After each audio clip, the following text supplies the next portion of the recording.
Now we start to install the printer. Before we install the printer, we must power on the printer. And first, we must prepare the wrench, screwdriver, and the static ring. First, take out.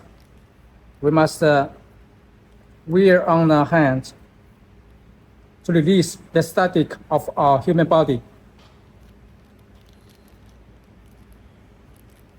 So we must install the strip. This is very important. The strip we must install. We must wear before we do any operation of the printer. For example, we install the printer head. We take out the printer head and do any installation, and usually we must wear on this static strip. Then we go to the back side of the printer.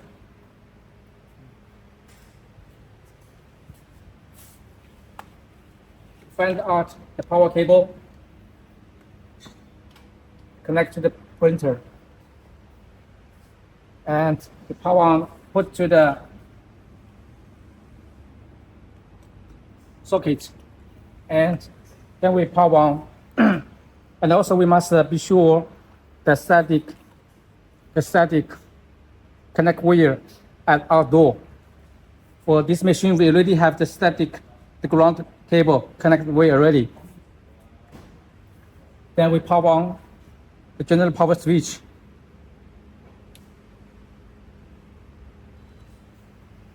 Then we go to the front side.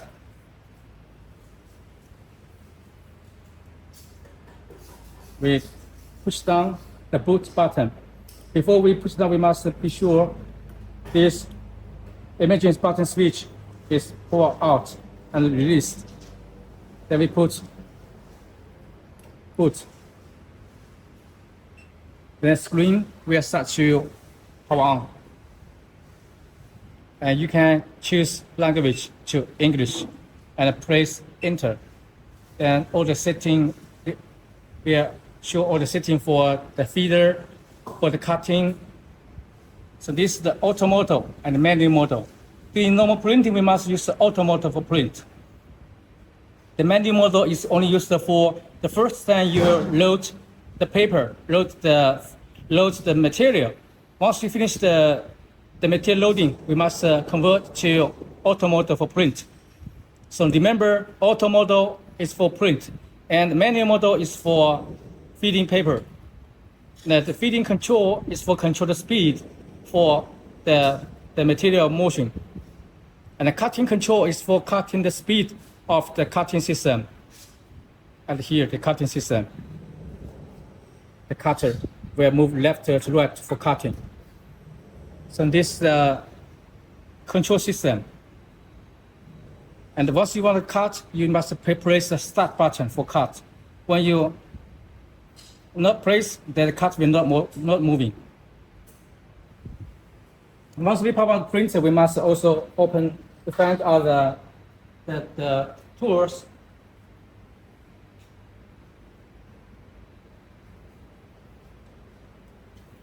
We take out the cover to find out this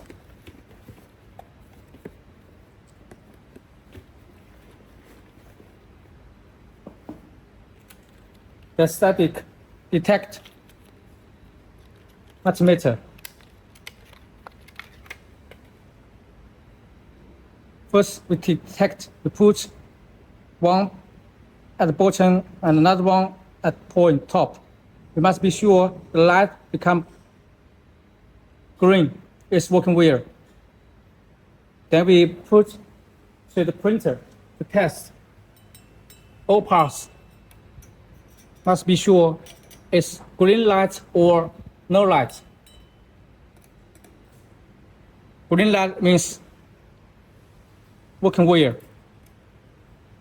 All parts. And also we open the front cover. It detects all the metal parts.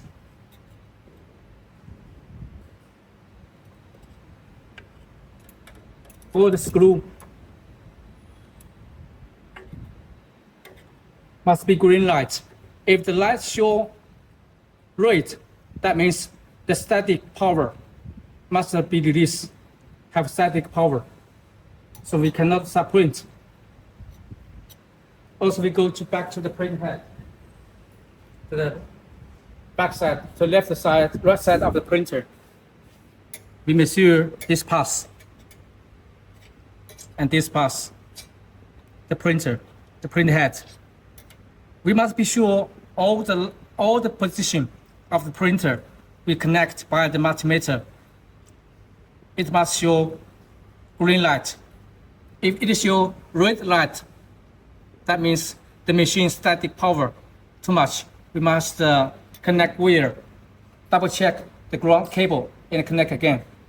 So this step we must do before we install and subprint. It's very important. If it have too much static power, electricity of the printer, it's easy to short the print head. Then we start to release the cap station before we using the machine. First, we find out the wrench. And here we can see there are 2 screws.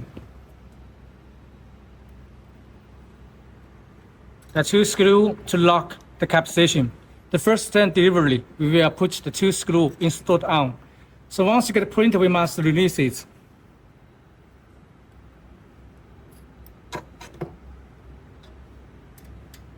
Loosen the 2 screws.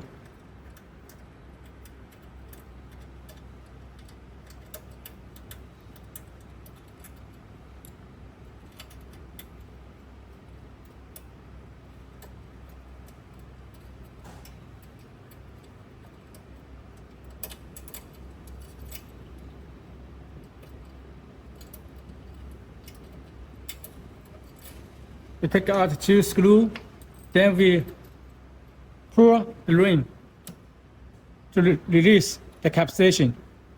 Then we take out the cap station, and then we take out all the caps out. Inside with the clean liquid. So we must release the cap station before we print.